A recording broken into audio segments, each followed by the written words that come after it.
How's it going? Welcome to a brand new episode of the Build series, live here in New York City. My name is Kevin Kenny, and we have quite the guest for you today. She's changing lives through the music videos she makes, through the incredible live show she puts forth on her tours, and also by records like the one I'm holding right now, 2017's Something's Changing.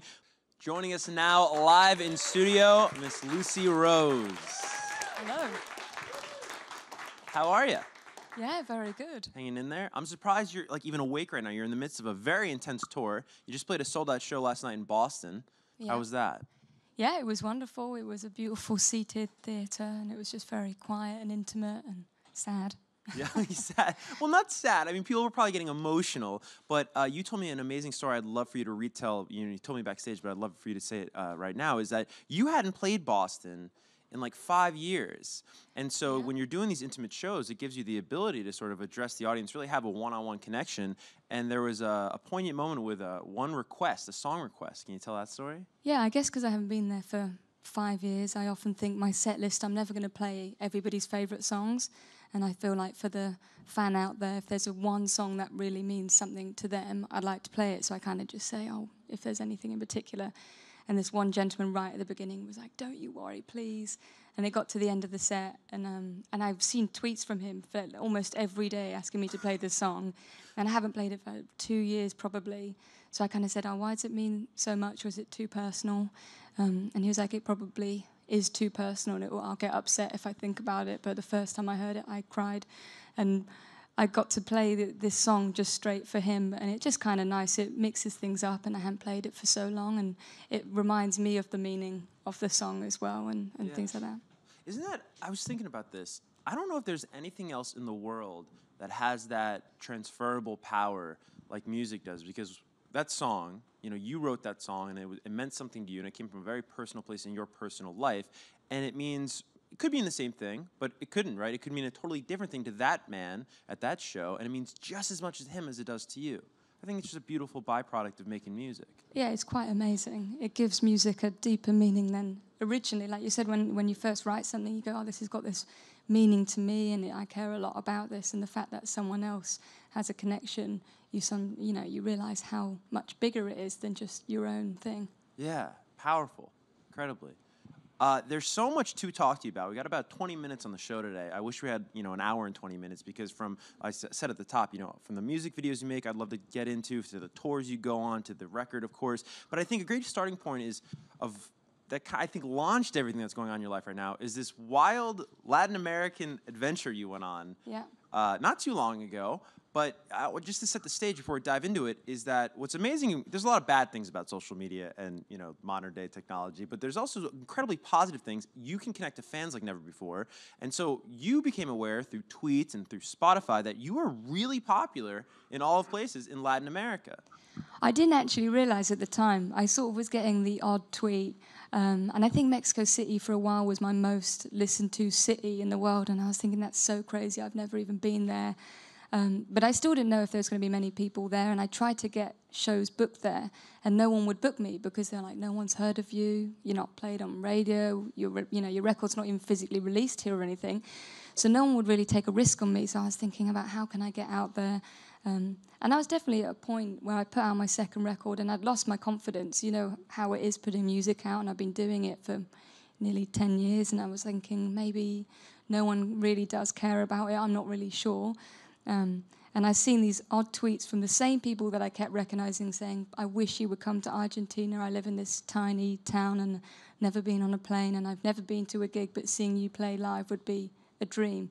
I thought at this point in my life where I was unsure whether anyone cared, I'm going to go and do this. So I put a call out saying, if you let me live with you and you find me somewhere to play that can be free entry, then I will come. And I spent 8 weeks touring Latin America, and then that was the crazy thing, is not just that one person turned up, lots of people turned up in all these places singing every word. And at that point, when I was so doubtful of my own, I guess, career in music and my ability as a musician, being so far from home in these places with all these people singing these songs with me was like a turning point for me. Yeah. Well, I mean, why were you so doubtful? I guess so. You know, they're talking about sometimes the hard things about social media and everything. I think sometimes the music industry is built to make you feel like if you're not the biggest selling artist that year or the year before, or, you know, that you're somehow unsuccessful or you're not doing quite as good as you should be doing.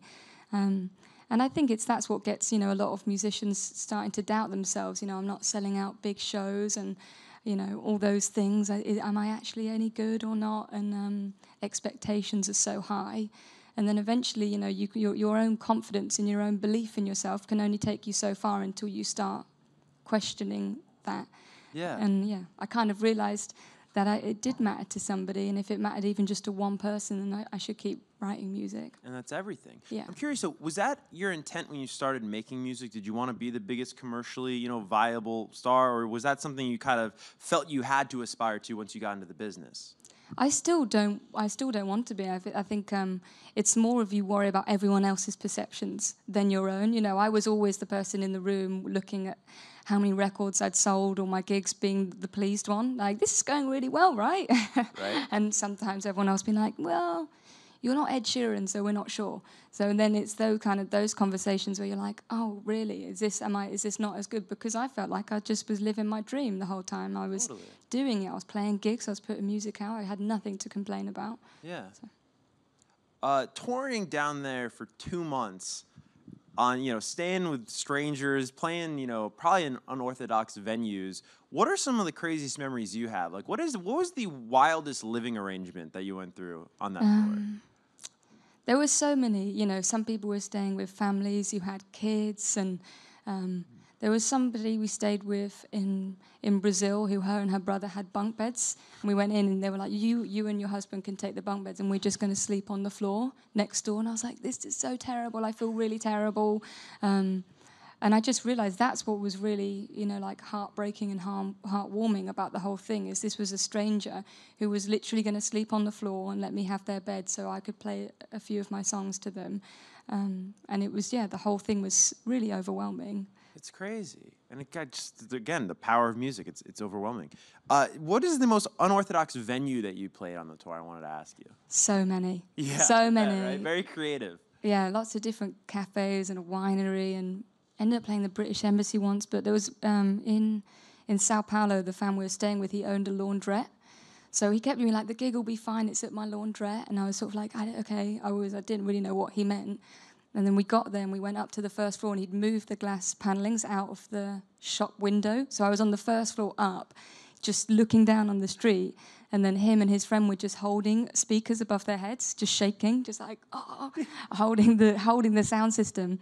And I was like, so people are just going to come in? He's like, yeah, you'll just play to the street, to whoever turns up. And I think, 1,200 people turned up to this laundrette gig. It was just insane. The weirdest, craziest thing. And this was documented, right? This was all filmed?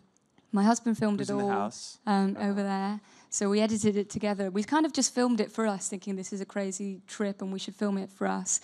And then when we got home and we were telling people the story, people gave us confidence to try and edit it into something, and it's on YouTube, I think. Okay, so it's out and we can check it out. Yeah, it's just called Something's Changing, the same as the album. Oh, no way, because I read about that. I was like, I have to see this. It's just incredible. Oh. And you changed a lot. It's so funny, and it happens to a lot of us, when you have to go to someplace totally foreign, the furthest place from home sometimes to find yourself. And I don't know why it works that way, but it does work that way. And that's kind of what happened with this trip, is you left it, from my understanding, feeling more comfortable with yourself than you ever had before. 100%. There was so much self-discovery within the whole journey. And I think sometimes, again, we can all, I was definitely one of those kids at school that was trying to fit in. And I didn't fit in 100%, but was trying desperately to. And for so long, I guess, was unsure about myself, and being comfortable in my own skin was very weird, I guess. And then going to all these places and meeting all these other girls who were just like me in other countries, and connecting with them and feeling so unalone but so far from home with strangers. It was a really overwhelming thing. Yeah. You go on this tour and you kind of find yourself on the tour. You fall back in love with music, you've said. And what made you first fall out of love in music? Was it just kind of getting swept up in the game like we talked about? Yeah, well, it wasn't that I thought I was ever going to stop. I thought, I'll just play in my local pub or I'll play for my family, I'll play for Will at home. Yeah. I just maybe will take a step back of trying so hard, you know, working so hard to try and get it out there and touring and doing all these things. And I thought, oh, maybe I'll just take a break from all of that and take the pressure off myself, because I just felt a bit, I guess, just a bit lost. And I kept, I guess, having arguments all the time, you know. I don't want to wear makeup and I don't want to look like that and I don't want to dress up in these things. And eventually all those conversations made me think that I wasn't, you know, okay just being myself. And then going on this trip and realizing that I was fine for me to be me, and my fans and people who did like my music were fine with that and wanted me just to be authentic. So it was, from that point onwards, it was pretty easy, I guess. I'm glad you said the word easy, because I know you've said in the past that it's never been easier to make songs than going into the making of Something's Changing. The songs just sort of came to you. Why do you think that was? Because I was just writing from, again, like a very sincere, authentic place. I wasn't worried about whether radio would play it. You know, I wasn't having to deliver it to a record label. I wasn't with my record label anymore, so I thought, I'm just going to make this record for those people that I've met, for the people that do like my music. They're gonna love it, I'm sure, because I'm gonna put my everything into it.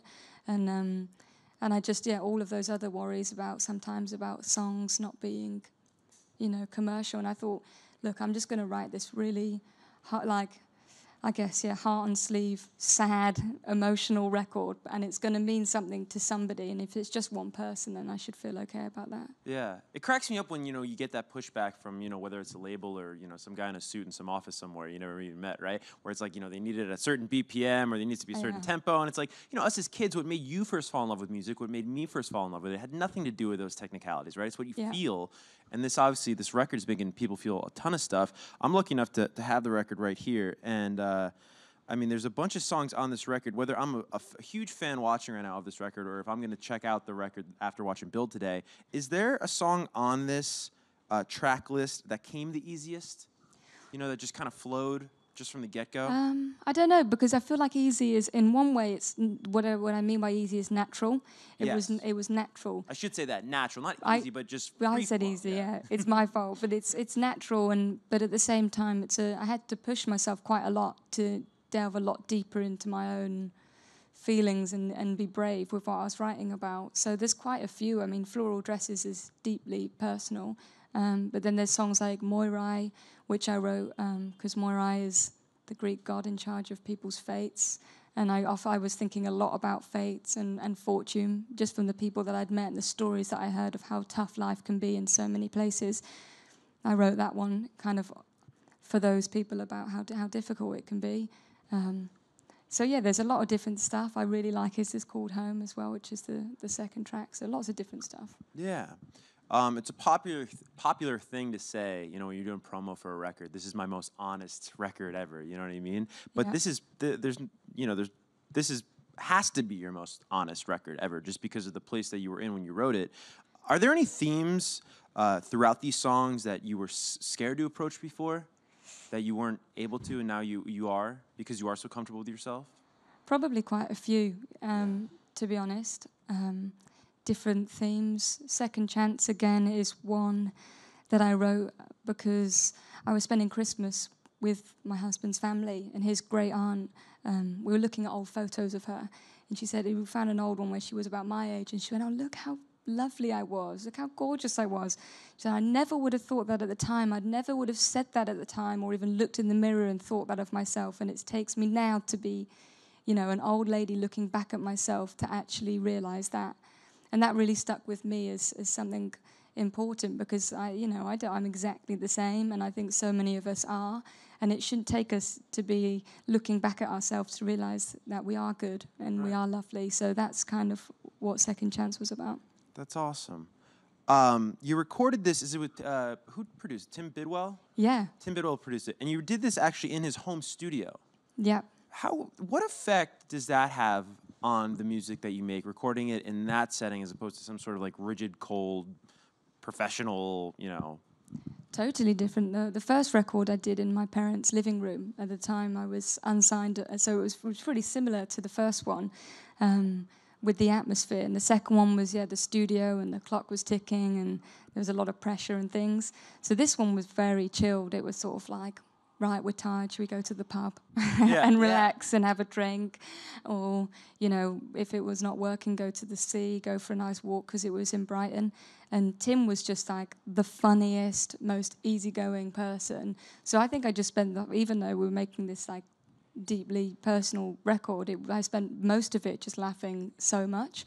So I think it's just nice that I can think back of the memories of it and enjoy it. But yeah, it's a living room record is by far the best, I think. Yeah, right. It's funny. We had Vance Joy on the show recently, and he just did his latest record with Dan Wilson of Semisonic Songwriter at Dan's house, like when his kids were like running around, the dogs and stuff. That's great. Yeah, and we both agreed when he was on the show that if you start in a place of authenticity, a place that's real, like a family's home, like you did too, you're gonna inevitably end up. It's this like magical cycle. You'll end up in a place of authenticity. Can you attest to that? Yeah, 100%. And I think for me, it's about comfort as well, because I was self-funding the record at that point. And, you think sometimes I talk to young artists who want to put their music out, and they're like, how am I meant to do it? I could never afford a studio. It's like £1,000 a day, and I can't do it. And I get all that, but there's this whole different side of people making music in their living rooms and producers making things. And it doesn't have to be perfect and polished. And I think the thing about this record is so many people go, I wanted to make a lo-fi record, and then go into a really expensive studio, and you're like, well, I don't know. Make it sound lo-fi. I'm not sure what the point of that is. I don't get it either. Whereas if you want to make a real lo-fi and honest and all these sort of things record, then you can do that nowadays with technology in people's living room, and the financial burden of making a record isn't really there, which is nice.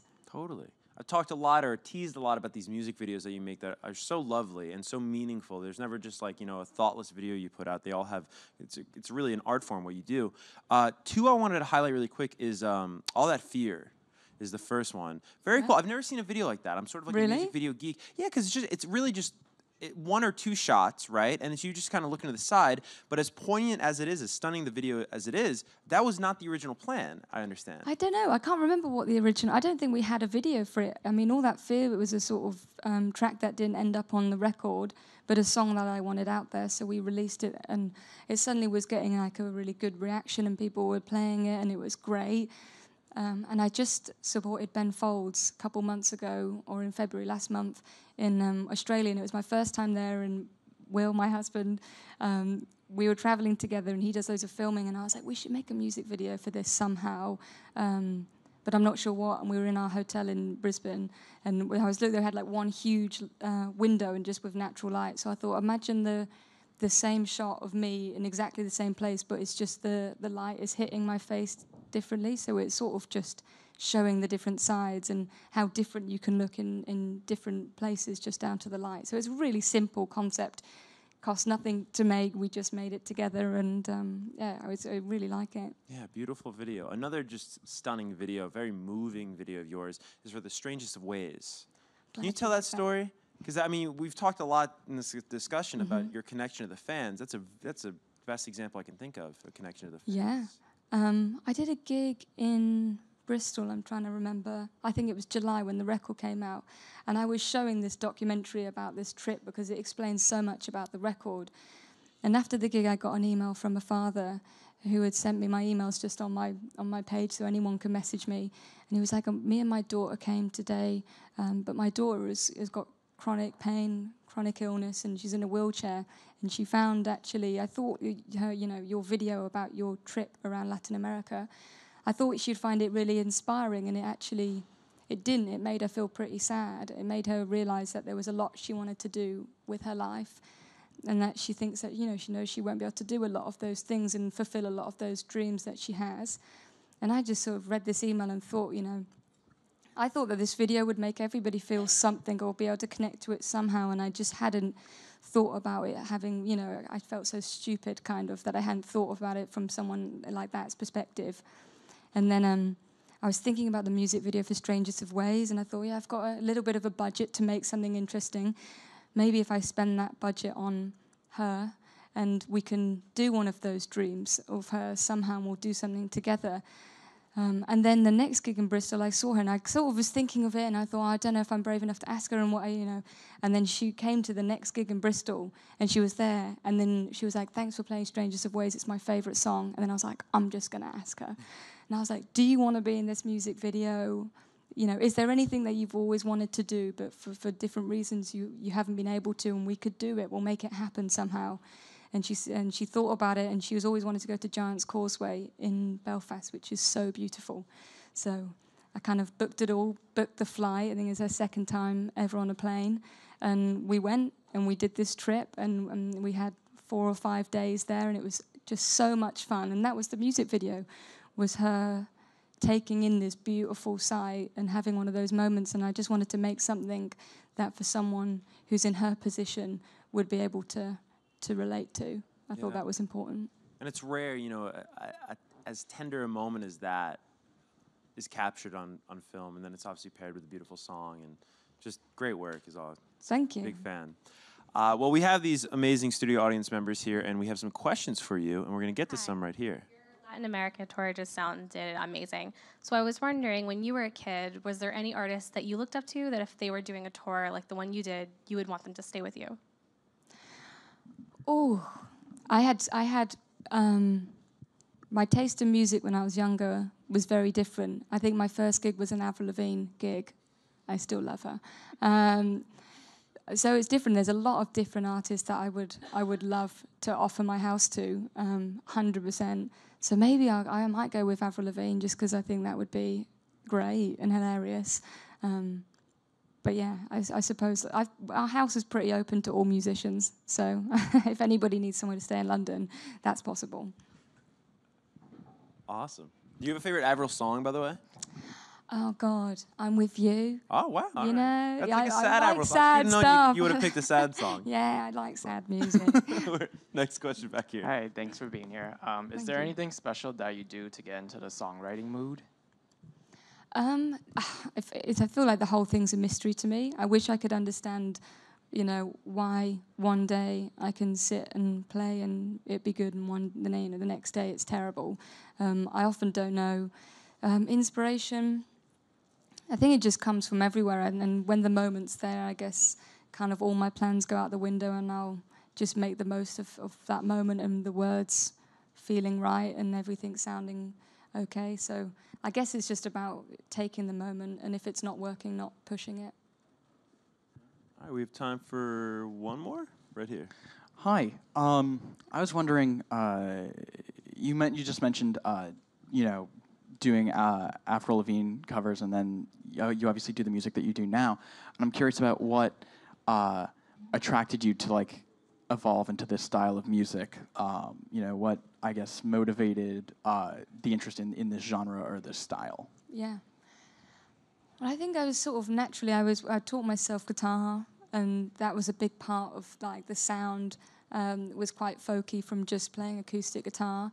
And then as I started doing more, I guess talking to different people in pubs when I was 18 and first moved there, people were like, "Have you heard of Neil Young?" And I'd be like, "No, I don't know who that is." And then we're like, "You need to go home right now and listen to Neil Young." And then I think it was just educating myself. And then it was a certain type of music, like Neil, like Joni Mitchell, Carole King, Tom Waits, Nick Drake, all those classics that just got to me on a much deeper level than any other music that I'd heard. And I kind of just at that point thought these musicians have really helped me through so much. That was kind of the route I wanted to take, was to try and make music which had that sort of reaction in a way. Oh, great question. All right. Well, unfortunately, we are out of time. Like I said, I wish we had far more time, but there's so much to still talk about. But you are going out on tour. I mean, you never stop touring. You're headed to Europe next, I think, because you got 3 more dates in the U.S. Yeah. New York City, D.C., Philly. Yeah. And then when are you headed to Europe for our European fans? On the 11th of April. Okay, there you go. Whenever the heck that is, right? Yeah, right. I'm not sure. Yeah, that's it. The record Something's Changing is out and available everywhere now. Thank you so much for stopping by, Lucy. Thank you for having me.